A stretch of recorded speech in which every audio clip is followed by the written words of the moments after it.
My name is Veronica Statch. I'm from Ontario, Canada, and I'm a chastity missionary.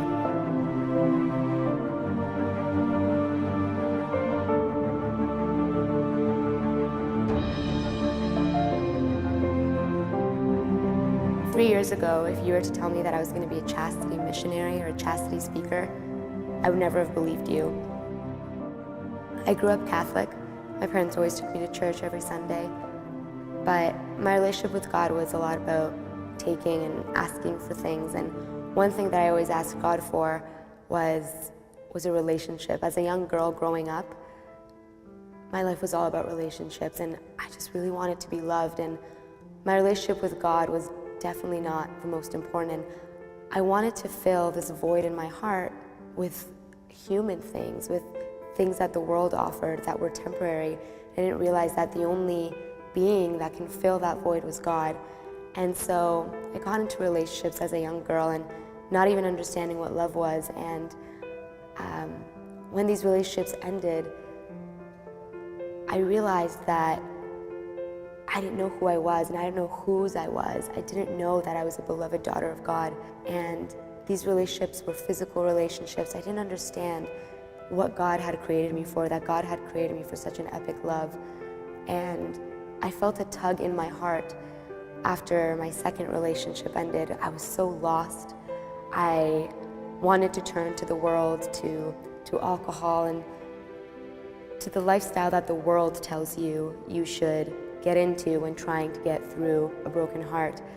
And instead, I felt a tug in my heart to go to this retreat. Something was calling me, and I felt like God wanted me to get to know Him better. And the topic of this retreat ended up being chastity and theology of the body, which I didn't know at the time. It was something that I really needed in my life. And so I went on this retreat. It was a New Year's retreat, and I was angry. I didn't want to be there. I was angry at God. I was thinking, God, if you exist, then why did you allow for these things to happen? Why did you allow for my heart to be broken? Why did you allow certain people to walk into my life? And, why did you allow for these experiences if you love me and you exist and you're all-knowing? And so I had this anger in my heart. But I always believed that there was a God. I just felt like He had abandoned me. And so when I went on this retreat, I was angry that I was at this retreat, but I really had nobody to be angry at but myself. And so that's why I forced myself to go. And so I remember we had to do a 3-hour adoration. And before this adoration, we had a guest speaker come in and talk about the love he had for his wife and his chaste relationship. And that was the first time that I had heard a man speak that way about a woman. And that piqued my interest, that opened my heart a little bit. And I thought, wow, I want to be loved in that way. And maybe this retreat isn't so bad. Maybe this is what I needed after all. And maybe God did want me to come here to heal and become the woman that I wanted to be. And so this 3-hour adoration was announced, and I thought, oh my goodness, 3 hours of adoration, how am I going to do that? And for the first hour of this adoration, I was angry, and I thought, I am not participating. And so I sat there and I thought about other things. I doodled in my book. I didn't want to talk to Jesus. I didn't want to talk to God. I was mad at Him. In the second hour, I got bored of that. And so I started to really lay it all out. I started to really talk to God and say, this is what I'm mad about. This is what I'm sad about. This is what hurt me. This is what I don't understand. And the more I started saying that, as the third hour hit, I became so tired with letting everything out of my system, in my mind, and in my prayer. I became so tired, and I had said everything I needed to say. And in that moment, the band started playing a song called "Lord, I Need You."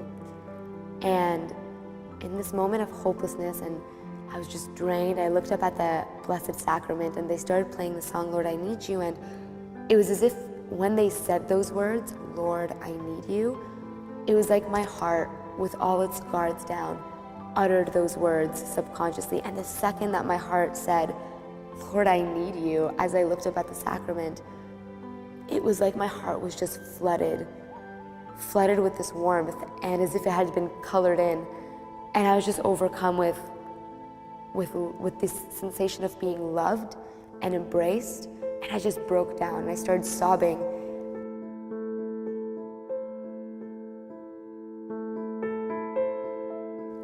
But the sobbing, it wasn't a sad sobbing, it was this sobbing of feeling like I was coming home. And the only way I could explain it is, I know that in that moment I felt like the prodigal daughter coming home and having her loving father take her in his arms and say, I'm just so glad you're home. I felt like a little baby, in her father's arms. And that's the only way I know how to explain this moment of really feeling God's love for the first time and letting it flood my heart. And I would say that that was my moment of reversion and realizing that all along God was right there. And while I was saying, God, where were you? Don't you love me? It was really me being blind to his helping and loving hand saying, don't do that. I love you. Don't go that way. Don't go down that path. And I was just too stubborn as a human to want to accept God's way and trust in him. And instead I wanted to do my way. And so it was like in that moment, I finally saw the truth and realized that he was there all along. And one of my favorite poems, it's called Footprints in the Sand, is there's two sets of footprints walking on a beach. And it's supposed to represent you and Jesus walking right next to you. And then suddenly there's only one set of footprints. And so the man says, God, in the times that were hardest for me, why did you abandon me? And there's only one set of footprints. And God says, it's in those times that I carried you. That's why there's only one set of footprints. And that poem all of a sudden came back to my mind, and I realized that God was carrying me all along. That was the moment in my life where I think I turned my life around 180 degrees. And I decided, first of all, I want to strive for chastity. I want to be loved in the way for which God created me. And I want to rebuild myself. I want to be a woman of God.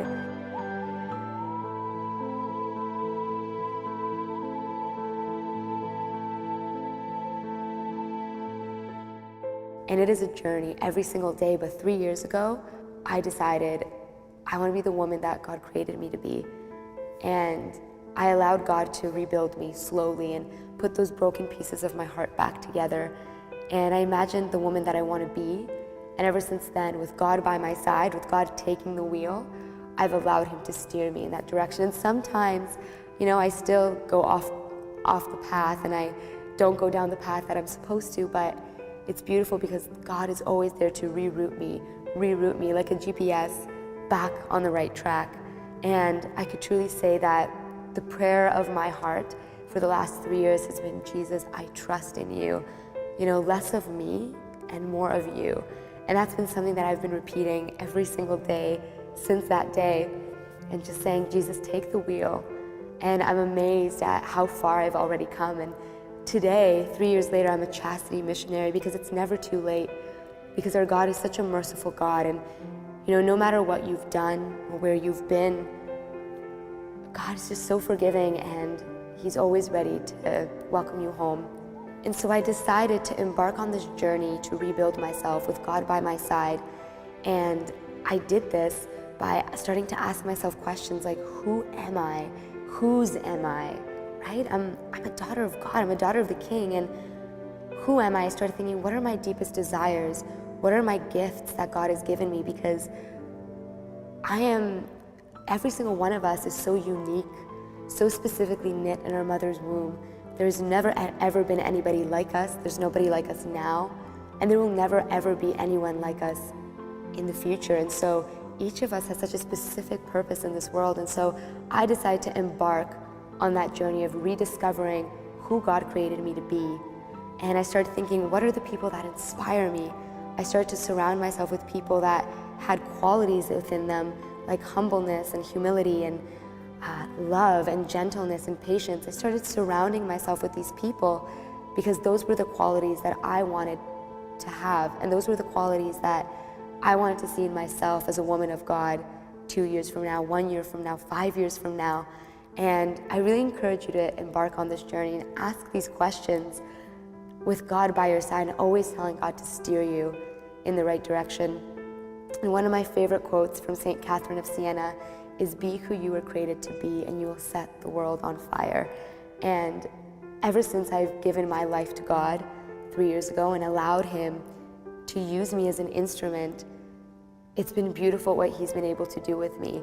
That He uses me every day as an instrument to spread the word of authentic love, chastity, and His great love for us to youth every single day. That I've been able to lead retreats, and I look back and I'm just amazed what the Holy Spirit can do with a sinner like me, you know. And we're all called to be saints.